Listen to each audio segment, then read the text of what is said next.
उम्र की बात करें तो मनुष्य की उम्र वर्तमान समय में 100 वर्ष कही जाती है, लेकिन प्राकृतिक रूप से व्यक्ति की उम्र 125 वर्ष तक ही हो सकती है। लेकिन हमारे ही देश में कुछ ऐसे व्यक्ति भी हुए हैं जिन्होंने ज़्यादा से ज़्यादा वर्ष तक इस पृथ्वी पर जीवित रहे हैं। उनमें से एक थे देवहरा बाबा, जो कि 750 वर्ष तक जिंदा रहे।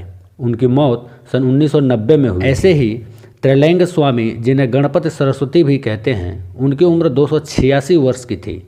त्रैलंग स्वामी का जन्म नरसिंह राव और विद्यावती के घर सन 1601 ईस्वी में हुआ था। इसी तरह शिवपुरी बाबा थे, जो 27 सितंबर 1826 में जन्मे और जनवरी 1963 में उनकी मृत्यु हुई। ऐसे ही बंगाल के संत लोकनाथ जी का जन्म 31 अगस्त 1730 को हुआ था और 3 जून 1890 को उनकी मृत्यु हुई। आयुर्वेद शास्त्र के अनुसार मनुष्य की आयु लगभग 120 वर्ष तक बताई गई है, लेकिन वह अपने योग बल से लगभग 150 वर्षों तक जिंदा रह सकता है। इससे ज़्यादा जीवित नहीं रह सकता। कहते हैं कि प्राचीन मानव की सामान्य उम्र 300 से 400 वर्ष तक हुआ करती थी, क्योंकि तब धरती का वातावरण व्यक्ति को उक्त काल तक जिंदा बनाए रखने के लिए था। पौराणिक और संस्कृत ग्रंथों के अनुसार भारत में ऐसे कई लोग हुए हैं जो हजारों वर्षों से जीवित हैं। हिमालय में आज भी ऐसे कई ऋषि मुनि हैं जिनकी आयु 600 वर्ष से भी अधिक है। हालांकि उस काल में 200 वर्ष की उम्र होना सामान्य बात थी। बौद्धों के काल तक भी भारतीयों की सामान्य उम्र 150 वर्ष हुआ करती थी। इसमें शुद्ध वायु, वातावरण और योग ध्यान का बहुत बड़ा योगदान था। भीष्म जब युवा थे तब भगवान श्री कृष्ण का अवतार नहीं हुआ था और अर्जुन का भी जन्म नहीं हुआ था। अब सवाल यह उठता है कि महाभारत युद्ध के समय भीष्म पितामह और बाकी के जो योद्धा थे उनकी उम्र क्या रही हो। आइए आज एक विश्लेषण करते हैं और विश्लेषण के माध्यम से जानते हैं उस समय के महान योद्धाओं की उम्र क्या रही होगी। पहले के प्रतिष्ठित लोग 4 आश्रमों का पालन करते थे, अर्थात ब्रह्मचर्य आश्रम में 25 वर्ष रहने के बाद ही वे विवाह करते थे।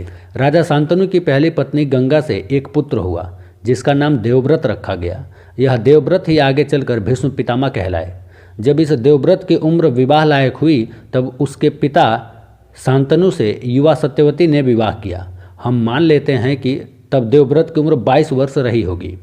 मतलब शांतनु का दूसरा विवाह भीष्म के 22 वर्ष की आयु में हुआ। अब शांतनु और सत्यवती के 2 पुत्र हुए, एक चित्रांगद और दूसरा विचित्रवीर्य।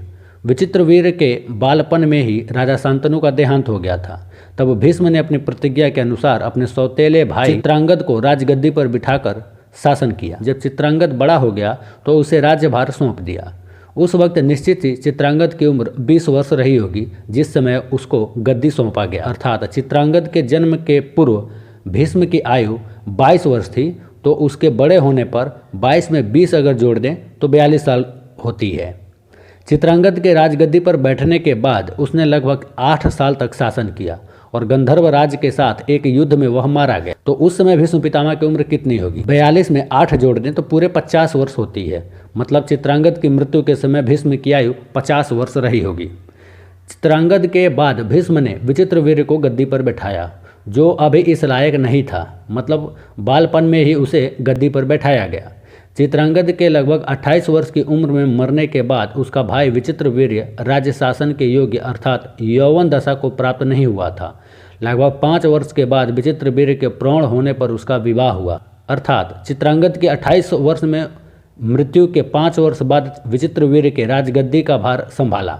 तब उसका विवाह काशीराज की अंबिका और अंबालिका नामक 2 लड़कियों के साथ हुआ था। अर्थात इस समय भीष्म की आयु 50 में 5 जोड़ दें तो 55 वर्ष की होती है। विवाह होने के बाद 7वें वर्ष विचित्रवीर्य क्षय रोग से बीमार हो गया और 8 वर्ष में स्वर्ग सिधार गया। इस हिसाब से भीष्म पितामह की उम्र 55 में 8 जोड़ने पर 63 वर्ष की होती है। चित्रांगद और विचित्रवीर्य दोनों पुत्रहीन ही मरे थे।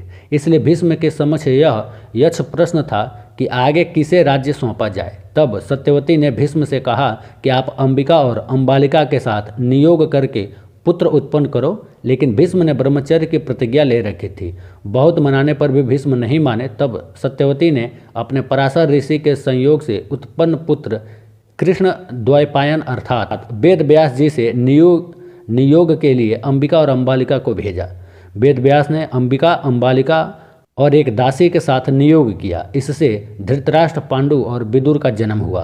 अर्थात इनके जन्म के समय भीष्म की आयु 63 में 2 जोड़ते हैं तो 65 वर्ष की होती है। कहते हैं जब सत्यवती ने राजा शांतनु से विवाह किया था तो उसके पूर्व ही उन्होंने एक पुत्र को जन्म दिया था जो कि पराशर का पुत्र था तथा जिसका नाम वेद व्यास था। अर्थात व्यास जी की आयु भीष्म की अपेक्षा 16 साल कम होगी। इस मान से अंबा और अंबालिका के साथ नियोग के समय व्यास जी की आयु लगभग 50 वर्ष के करीब रही। उसके बाद 3 पुत्रों का जन्म होता है जिनका नाम धृतराष्ट्र, पांडु और विदुर था। धृतराष्ट्र अंधा होने के कारण राजा बन नहीं सकते थे, लेकिन पांडु के प्रौढ़ होते ही पांडु को राज्य मिला। इतना होने के लिए कम से कम 18 वर्ष पूरा तो होना ही चाहिए। इसलिए पांडु के राज्य अभिषेक के समय भीष्म की आयु 65 में 18 जोड़ते हैं तो 83 वर्ष की होती है। राजा पांडु ने 10 से 12 साल तक अपना राज्य शासन किया था, जिसके बाद उनको क्षय रोग होने के कारण वे हिमालय की पहाड़ियों में जाकर रहने लगे थे। यानी कि उससे पहले भीष्म पितामह की आयु 83 वर्ष थी और 10 से 12 साल तक पांडु ने राज्य किया था, तो 83 में 12 जोड़ दें तो 95 वर्ष होती है। यानी कि जब पांडु हिमालय को गए थे तो उस समय भीष्म पितामह की उम्र 95 साल थी। इसके बाद 4-5 साल की अवधि में युधिष्ठिर और दुर्योधन का जन्म हुआ था।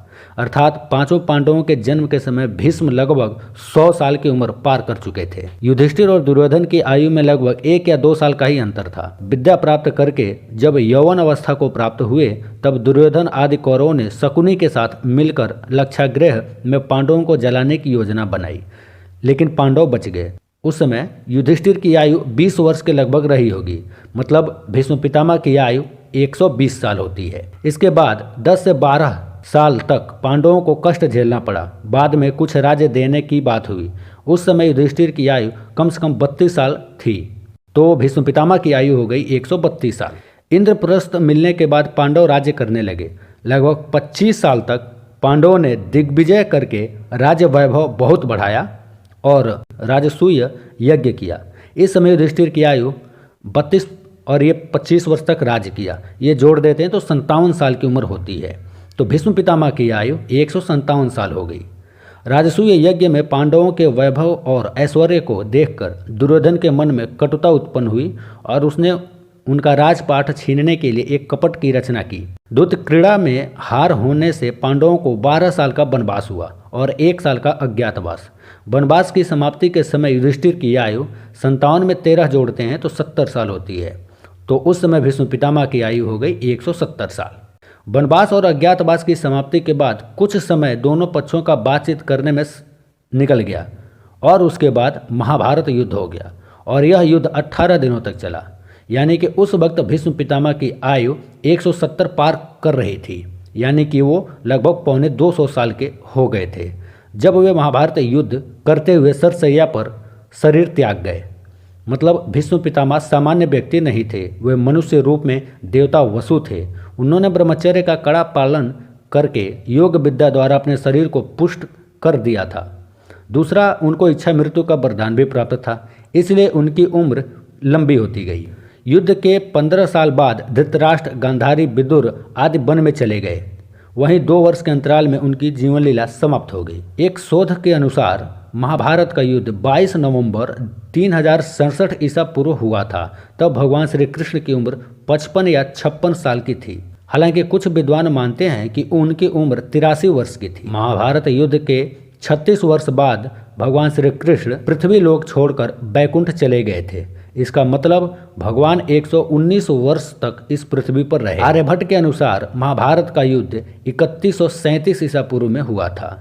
पुराणों के अनुसार भगवान श्री कृष्ण की आयु 125 वर्ष बताई गई है, जबकि ज्योतिषियों के अनुसार उनकी आयु 119 वर्ष की थी। ज्योतिषियों के अनुसार कलयुग के आरंभ होने से 6 महीने पहले मार्गशीर्ष शुक्ल 14 को महाभारत का युद्ध आरंभ हुआ था, जो 18 दिनों तक चला।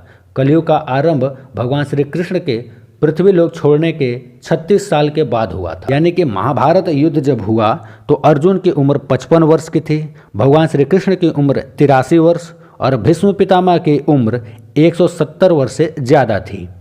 इन लोगों की उम्र के मान से ही अन्य सभी योद्धाओं की उम्र का अंदाजा लगाया जा सकता है। जैसे अर्जुन से युधिष्ठिर और दुर्योधन लगभग 2 साल बड़े थे। भीम, सहदेव और नकुल 2 साल छोटे थे।